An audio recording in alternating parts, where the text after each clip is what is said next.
Welcome to Chicken and Life. I'm the Turquoise Lady, and today we are going to talk about metabolic syndrome. And I have a cat down here who thinks this is his cat toy. I could be in trouble right now. But, okay, so what is metabolic syndrome? It's a cluster of things that happen to come together, and so that if we see a couple of them, we know that you're at risk for the rest of them. So, these are things that are very treatable with diet and medications to reduce our risk of heart attack and stroke and that kind of thing.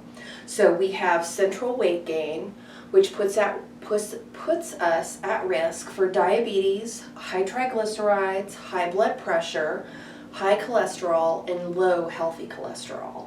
Okay, so how can this meal help with all those things?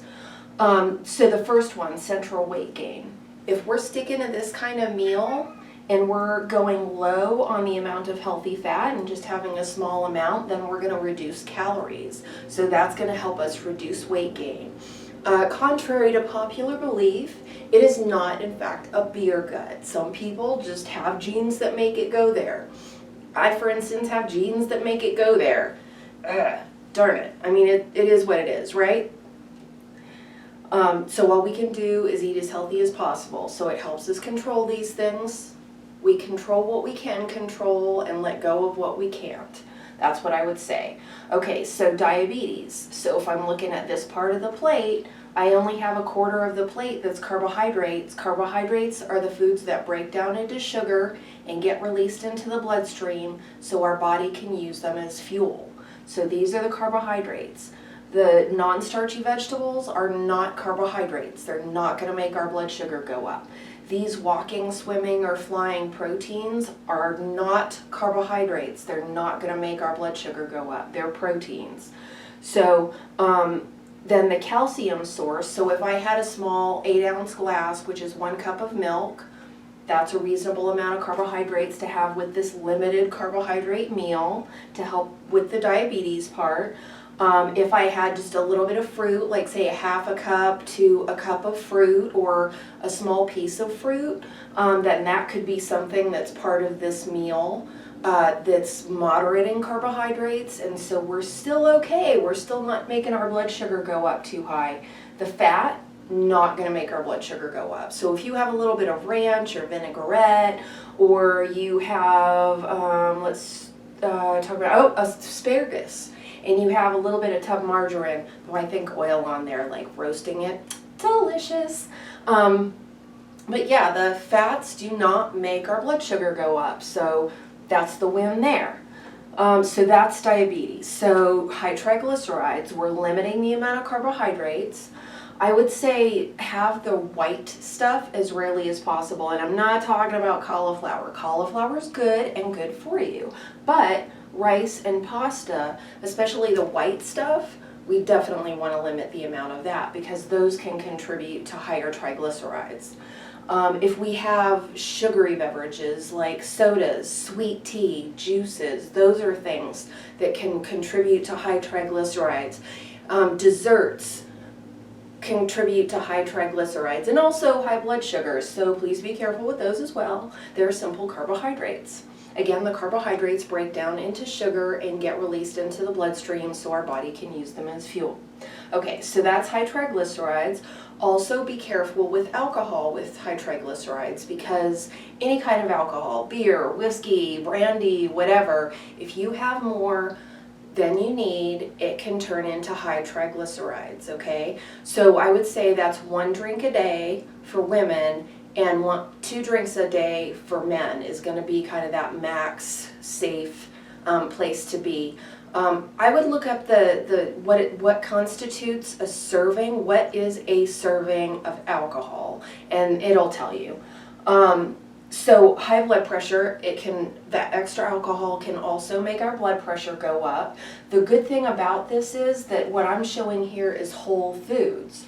So these are whole vegetables, whole pieces of meat. It's not chicken nuggets, it's not sausage. If we were sticking to this and we were using whole foods and whole starches, then that's going to be in that DASH diet. okay, where it's lower in sodium because it's whole foods. So the only sodium that would be on there is whatever you either cook it in or flavor it with.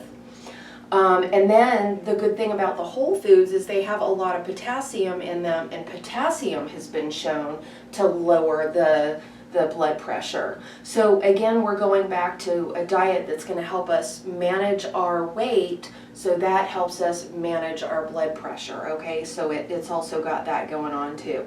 Then when it comes to high cholesterol, if we're sticking to the lean stuff and we only have a quarter of a plate of it, that's going to help us improve our heart health, okay? So I would, again, whole pieces of meat, go for the leaner cuts. Don't have fried foods. Okay, so if you're talking about like deep fat fried chicken or fish or hush puppies, or I mean, that's hush puppy is a carbohydrate, it's not a meat, but fried things make our bad cholesterol go up. The bad cholesterol is the stuff that collects in our arteries and veins and increases our risk of heart attack or stroke. Okay, it contributes to peripheral vascular disease. Okay, so we want you to get good blood flow everywhere, and having leaner meats helps you with that, and sticking to a quarter of the plate also helps you with that. Okay, then low healthy cholesterol. How is this going to help with that? When you have whole foods, when you have a healthy lifestyle, that is automatically going to bump up your healthy cholesterol. So, and it's not even just this either. Okay, so I'm limiting it to food here because I'm a dietitian and I said I would talk about food, but really there's more to it than that. Like, remember to drink plenty of water, get plenty of fluid, good pooping, we like that. But also, you know, these healthy whole foods make our healthy cholesterol go up. If we get enough sleep, if we manage stress, if we do some exercise, that's something that also helps increase our healthy cholesterol. Now, what is the healthy cholesterol? When you're looking at your labs, it's the HDL, okay? HDL, that's the healthy cholesterol. That is the cleanup crew of our arteries and veins. So the higher that number is, the less likely we are to have a heart attack or stroke. So for women, we want that to be at least 50. And for men, we want it to be at least 40, okay? So that's the healthy cholesterol, the cleanup crew. And you almost can't have too high of a healthy cholesterol. I've seen people with 95 cholesterol, with 60 cholesterol, healthy cholesterol in the 60s. And so, like, you kind of almost can't be too high. Very, very rare. Okay, and then talk to your doctor about that if you're wondering. But it's our cleanup crew. We live longer if we have cleaned out veins. Winning.